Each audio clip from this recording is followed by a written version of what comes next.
అవతలి వ్యక్తులకు ముసుగు కప్పటం ఇలాంటి వివరాలు చేస్తున్నారు అని అంటే ఇవన్నీ చాలా కాలంగా నడుస్తాయని మీరు అనుకుంటున్నారు. ప్రపంచంలో పెద్ద పెద్ద నియంతలే కాలగర్భంలో కలిశారు. మీరెంత? ఎందుకు ఇలాంటి భయాందోళనకు గురి చేస్తున్నారు? మొట్టమొదటిగా మీరెందుకు ఇంత భయాందోళనకు గురవుతున్నారు? నిజాలు ప్రజలకు తెలియాల్సిన బాధ్యత ఉంటుంది కదా. నిజాలు ఏవి తెలియకూడదు. మీరు చెప్పినటువంటి వాస్తవాలు అని చెప్పేటువంటి ప్రయత్నం మీరు చేస్తున్నారు. అవే నమ్మాలి. వేరే వాళ్ళు ఏది కూడా వాస్తవాలు ఏది కూడా ప్రజలకు తెలియకూడదు. మేమైతే ఏది ప్రచారం చేసుకుంటున్నామో అది మాత్రమే చేరవేయాలన్నటువంటి ప్రయత్నంలో చూడటం మంచి పరిణామం కాదు.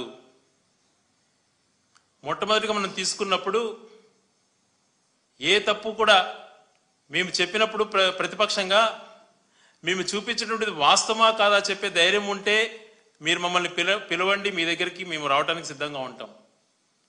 మేము ఈరోజు ఏదైతే ప్రశ్నిస్తున్నామో దానిపైన మీరు చెప్పాల్సినటువంటి బాధ్యత మీ పైన ఉంటుంది. ఎదురుజాలు చేయడం కాదు. ఎన్నికల మునుపు 6 నెలల ముప్పు 10 లక్షల కోట్లు అప్పు చేసేసింది. 12 లక్షల అప్పులు అయిపోయినాయి. 14 లక్షల పోలింగ్ వచ్చే టయానికి 14 లక్షల కోట్లు చేసేసారు అప్పులు. రాష్ట్రం దివాలా తీసిందని అనేక సార్లు మాట్లాడారు. తిరిగి అదే బ్రాండింగ్ వేయడానికి అధికారంలోకి వచ్చినాక కూడా మేము 14 లక్షల కోట్ల అప్పులు చేశాము అని చెప్పే ప్రయత్నం చేస్తూనే వచ్చారు. బడ్జెట్ 6 నెలల వరకు ప్రవేశపెట్టలా. నవంబర్లో బడ్జెట్ ప్రవేశపెట్టారు.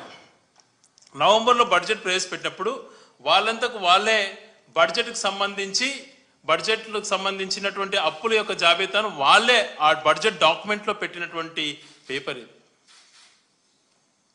ఇందులో క్లియర్గా గతంలో రాష్ట్ర విభజన జరిగినాక రాష్ట్రం ఆంధ్రప్రదేశ్ ఏర్పడినప్పుడు 2014లో 1,18,000 కోట్ల అప్పులు ఉండేటివి. తెలుగుదేశం పార్టీ ఉన్నటువంటి 5 ఏళ్ల పీరియడ్లో అది 2,60,000 కోట్లకు చేర్చారు.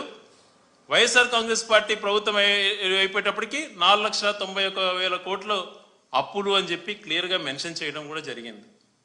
తర్వాత ఈ గవర్నమెంట్ గ్రాంటెడ్కి సంబంధించినవి కానీ కంటింజెంట్ లయబిలిటీ కానీ గవర్నమెంట్ గ్యారంటీ డెబిట్స్ కానీ ఇవన్నీ తీసుకుంటే కూడా తెలుగుదేశం పార్టీ దిగిపోయే సమయానికే 3,15,000 కోట్లు అప్పులున్నాయి. జగన్మోహన్ రెడ్డి గారి పీరియడ్ 24 ఎన్నికలు అయిపోయే వరకు 6,46,000 కోట్లే ఉన్నాయని చెప్పి క్లియర్గా చెప్పడం జరిగింది. ఇది చెప్తే వాస్తవాలు ఇది అని చెప్పి పార్లమెంట్లో కూడా చెప్తే అనేకమైనటువంటి దాడులు చేశారు. వీళ్ళు వేరే సెక్టర్లో అప్పులు చేశారు, నాన్ గ్యారంటీకి సంబంధించినవి కూడా అప్పులు చేశారని చెప్పారు. ఆ డేటా కూడా అన్ని తెప్పించినాం. మొత్తం పైన క్రోడీకరిస్తే తెలుగుదేశం పార్టీ దిగిపోయే సమయానికి అంటే అంతకుముందు ఉన్నటువంటి కాంట్రాక్టర్ అప్పులు కానీ ఇంకా గ్యారంటీడ్ లయబిలిటీ అన్నీ కూడా మొత్తం కూడా క్యాల్కులేట్ చేస్తే తెలుగుదేశం పార్టీ దిగిపోయే సమయానికే 3,90,000 కోట్ల పైగా అప్పులు మిగిల్చిపోయినాయి. దాన్ని 7,21,000 కోట్లకు మాత్రమే వైఎస్ఆర్ కాంగ్రెస్ పార్టీ ప్రభుత్వం దిగిపోయే సమయానికి ఉన్నటువంటి అప్పులు దాన్ని డబల్ చేశారు. 14 లక్షలు అని ప్రచారం చేశారు. 5 సంవత్సరాలలో యావరేజ్ తీసుకుంటే తను ఒక గొప్ప విజనరీ అని మాట్లాడుతుంటాడు. 22.63% వాళ్ళ పీరియడ్లో అప్పులు చేస్తే అదే వైఎస్ఆర్ కాంగ్రెస్ పార్టీ కరోనా లాంటి పరిస్థితులు ఉన్నా పేద ప్రజలకు అంతా కూడా పంచిపెట్టేశారు అని మాట్లాడుతున్నారు. పేద ప్రజలకు అన్ని ఇచ్చిన మాట ప్రకారం అన్ని ఇచ్చిన వాళ్ళకు జాగ్రత్తగా ఆరోగ్యశ్రీ చూసుకొని ప్రతి ఒక్క పథకం చెప్పినట్టుగా షెడ్యూల్ ప్రకారం ఇచ్చినా కూడా 13.57% మాత్రమే అప్పుడు ఈ యావరేజ్గా వచ్చినాయటువంటిది ఈ వాస్తవాలు పేపర్లో వచ్చాయి. ఈ ఫిగర్ చాలా మందికి వినటానికి ఇష్టం లేకపోవచ్చు. కానీ నేను ఒకటే కోరుతున్నా, విద్యావంతులను కానీ ఈ రాష్ట్ర శ్రేయస్సు గురించి ఆలోచన చేసేటువంటి మేధావులను కానీ ఈ రాష్ట్రం మంచితనం గురించి ఆలోచన చేసేటువంటి అందరికీ కూడా విన్నమిస్తున్నా, దయ ఉంచి ఫిగర్ చూడండి. తెలుగుదేశం ప్రవేశపెట్టినటువంటి బడ్జెట్లో ఉన్నటువంటి కాపీనే నేను ఈరోజు మాట్లాడాను. విధ్వంసక పాలన, జగన్మోహన్ రెడ్డి గారి పాలనలో రాష్ట్రం అధోగతి పాలైపోయిందని చెప్పి పదే మాట్లాడుతున్నారు. కాబట్టి మేము ఈరోజు ఫిగర్స్ చూపిస్తున్నాం. మేము మంచి పరిపాలన అందించినాము. ఒక పక్కన పేద ప్రజలకు మంచి చేస్తూ మరొక పక్కన రాష్ట్ర అభివృద్ధికి చిత్తశుద్ధితో చేశాము అని చెప్పి చెప్తుంటే మీకున్నటువంటి ఇన్ఫ్లుయెన్స్తోనో మీకున్నటువంటి అడిషనల్ అసెట్స్తోనో దాన్ని తొక్కిపెట్టేసి దుష్ప్రచారంతోనే మీరు సక్సెస్ అవుతున్నారు. కానీ వాస్తవాలు ప్రజలకు తెలియకూడదు అన్నటువంటి ఆలోచన మీది ఉంది. కానీ ఫిగర్స్ అనేటువంటి ఎక్కడికి పోవు. ఈరోజు గ్రోత్ రేట్ తీసుకున్న ఏ పరిస్థితులలో రాష్ట్రంలో పర్ క్యాపిటల్ ఇన్కమ్ 4 ఉంటాయి కొలబద్దలు. రాష్ట్రానికి సంబంధించి జాతీయ స్థూల ఉత్పత్తి జీడిపి, జిఎస్డిపి రాష్ట్ర స్థూల ఉత్పత్తి. జాతీయ స్థూల ఉత్పత్తి కన్నా కూడా మన రాష్ట్ర జిఎస్డిపి అడిషనల్గా పెరిగినటువంటి అంశం మన జగన్మోహన్ రెడ్డి గారు కూడా క్లియర్గా చెప్పారు, చూపించారు కూడా విత్ ఫిగర్స్తో సహా. కానీ అసత్యాలు మాట్లాడుతున్నారు. దుష్ప్రచారాలు చేయడమే మీ యొక్క విధిగా మీరు చేస్తున్నారు. ఈరోజు వ్యవసాయ రంగానికి కానీ నిర్మాణ రంగానికి కానీ అన్ని రంగాలలో తీసుకున్నా కూడా మనం నేషనల్ యావరేజ్ తీసుకుంటే నేషనల్ యావరేజ్ కంటే కూడా మనం మెరుగైనటువంటి ఇది చేసినట్టుగా కనపడుతోంది. మీ 5 సంవత్సరాల పాలన కంటే కూడా ఎంతో మెరుగైనటువంటిదిగా కనపడుతోంది. ఇది మేమిచ్చినటువంటి కాదు. ఈ సోర్సెస్ కూడా ministry of statistics and programme implementation central government సంబంధించినటువంటి ఇచ్చినటువంటి కాపీలోనే మీ 5 సంవత్సరాలలో మ్యానుఫ్యాక్చరింగ్ సిస్టమ్ తీసుకుంటే అంటే మీరు అంతా కూడా ఏమి ఎంప్లాయ్మెంట్ ఇవ్వలేదు, మ్యానుఫ్యాక్చరింగ్ ఏమి జరగలేదని ప్రచారం చేసుకుంటున్నారు. మరి 2.86% మీరు ఉన్నప్పుడు 5 సంవత్సరాలలో ఉంటే అదే జగన్మోహన్ రెడ్డి గారు ముఖ్యమంత్రి అయిన తర్వాత 4.07% మెరుగైనటువంటి మ్యానుఫ్యాక్చరింగ్ దాంట్లో మనకు ఫలితాలు ఇక్కడ కనపడుతున్నాయి. ప్రతి రంగంలో కూడా ఈ మెరుగైనటువంటి ఫలితాలు కనపడుతోంది. తలసరి ఆదాయం మీ హయాంలో 1,42,000 ఉంటే జగన్మోహన్ రెడ్డి హయాంలో దిగిపోయే సమయానికి 2,30,000 పోయింది. ఒక పక్క స్థూల ఉత్పత్తిలో మెరుగైన ఫలితాలు ఉన్నాయి, మ్యానుఫ్యాక్చరింగ్ రంగంలో మీకంటే కూడా మెరుగైన ఫలితాలు ఉన్నాయి, పర్ క్యాపిటల్ ఇన్కమ్ తలసరి ఆదాయంలో మీకంటే మెరుగైనటువంటి పరిస్థితి ఉంది. అన్ని రంగాలలో ఇలా కనిపిస్తుంటే దుష్ప్రచారంగా మీరు మాట్లాడే మాటలు. ఇండస్ట్రీ పరంగా జాతీయకు సంబంధించి రాష్ట్రాలకు సంబంధించినటువంటి లిస్టు చూస్తే టాప్ 15 స్టేట్స్లో చంద్రబాబు నాయుడు గారు దిగిపోయే సమయానికి 11th ప్లేస్లో ఉన్నింది ఆంధ్రప్రదేశ్. జగన్మోహన్ రెడ్డి గారు దిగిపోయేదాన్ని దానికి 8వ స్థానానికి తీసుకొచ్చాడు. ఎవరు మెరుగైనటువంటి పాలన అందించినారు? ఎవరి హయాంలో మేలు జరిగింది?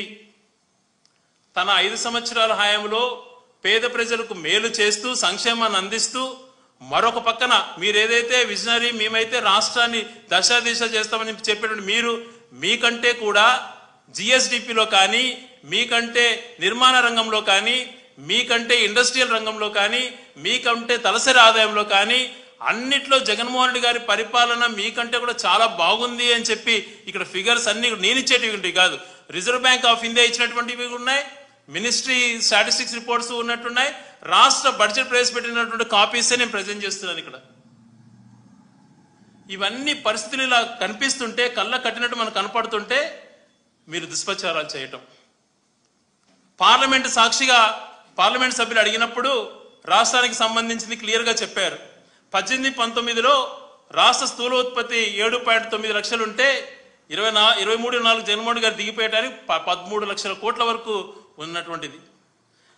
అగ్రికల్చరల్ రంగంలో 13% గ్రోత్, మైనింగ్ రంగంలో 11%, మ్యానుఫ్యాక్చరింగ్ రంగంలో 9%, ఎలక్ట్రిసిటీ గ్యాస్ దాంట్లో 17.25%, కన్స్ట్రక్షన్లో 14%, ట్రేడ్ రిపేర్ హోటల్స్ అండ్ రెస్టారెంట్స్లో దాదాపుగా 11%.